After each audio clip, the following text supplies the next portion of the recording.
লোকটা সুপারমার্কেটে যায় প্রচুর পরিমাণে মিনারেল ওয়াটার কিনতে। এ সময় সে পাশের দাঁড়ানো এক লোকের পানির বোতল থেকে পানি খেয়ে বলে, এটা তো সাধারণ 200 টাকার পানি। তারপর সে আবার তার পেছনের মিনারেল ওয়াটার খুঁজতে লাগলো। শেষমেশ সে সত্যিকারের ঝর্ণার পানির স্বাদ পেল। সে আর কোনো দ্বিধা না করে কয়েক ডজন পানির বোতল নিয়ে সোজা ক্যাশ কাউন্টারে গেল। কিন্তু ক্যাশিয়ার তখন তাকে বলে, এত পানি দিয়ে কি করবেন? ছেলেটি রেগে সুপারমার্কেটের গাড়িতে মেরে গাড়ি চূর্ণ বিচূর্ণ করে ফেললো। ক্যাশিয়ার ভয়ে সাথে সাথেই চুপ হয়ে ভদ্রতার সাথে বিল মিটিয়ে দিল।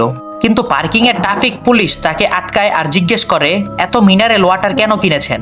লোকটি বলে, তার এলাকায় পানির পাইপের লাইন মেরামত চলছে আর সে কয়েকদিন ধরে গোসল করতে পারেনি, তাই মিনারেল ওয়াটার কিনে গোসল করবে। পুলিশ সত্যিই তার কথা বিশ্বাস করে ফেলে আর তাড়াতাড়ি লোকটি বাসায় ফিরে আসে। তারপর সব মিনারেল ওয়াটার বাথটাবে ঢেলে দিল।